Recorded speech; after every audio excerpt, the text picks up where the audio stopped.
Dok, gandang hapon po. Ito po yung mga sinasabi ko sa inyong mga kalabaw na nagtae. Pero hanggang ngayon nagtatae pa rin sila. Nagpainom na ako ng Scorex. Pero minsan nawawala, pero minsan bumabalik pa rin. Ito po medyo linagnat to. Nagtae din, pero ito hanggang ngayon nagtatae pa rin siya. Pumayat na nga rin oh, dati makapal yan. Ayan oh. Pumayat. Ano po bang magandang painom o inject gamot para dito at paano po gamitin?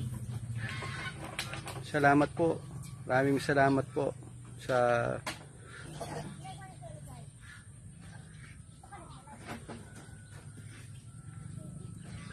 ayan po.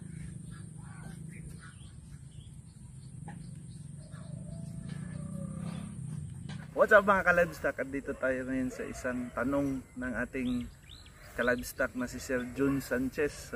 Ang tanong ni Sir Jun Sanchez ay ano daw yung mga common na cause na nagtatae yung mga kalabaw.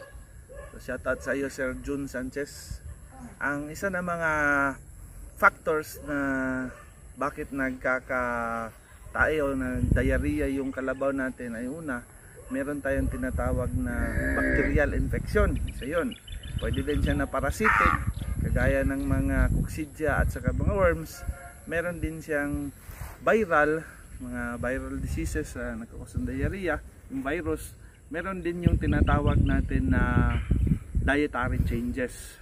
So mostly sa pinaka-common na mga setup sa backyard ay yung parasitic, lalo na yung mga worms at saka mga flatworms o roundworms, o lalo na yung mga liver fluke na hindi magamot-gamot gamit ang mga conventional na mga dewormer.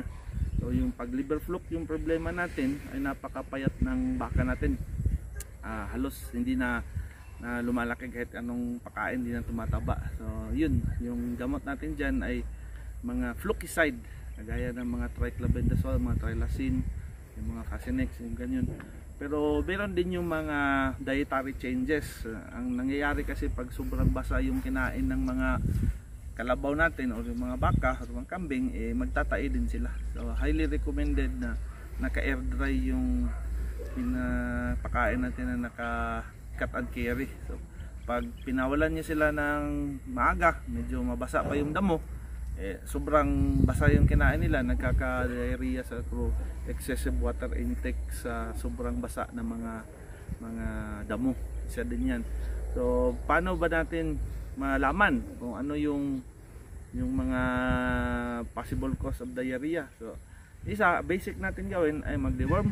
Pag hindi siya natabla ng deworm, ay i-check mo kung anong type of klase deworm. Baka yung pang roundworm, pang flatworm, o yung mga pang flukicide. So pag hindi pa rin nawala kahit ganong deworming na, doon na tayo sa mga antibiotics.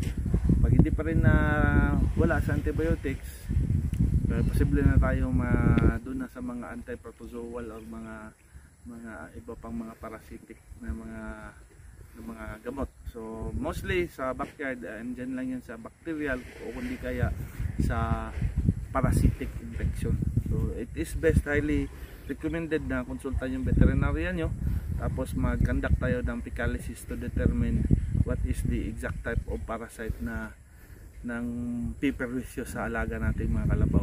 So wala pa rin tatalo sa advice ng isang livestock veterinarian, lalo na gaya ni Doc Carlito so yun, bigyan din tayo ng ADE at saka mga vitamina at saka mga rehydration, mga supplements, electrolyte supplements, para hindi mamatay yung kalabaw natin o yung mga mamatay dahil sa severe dehydration. So painom din ng tubig, electrolytes, tapos cleanliness also, yung cleanliness. Yun yan mga livestock. So shoutout nga pala sa iyo Sir Jun Sanchez, salamat sa tanong mo na napaka influential at napaka mapuslan o yung napaka may silbi na tanong sa para sa kagaya natin mga backyard farmers ng livestock. Salamat, and as always, glory to God.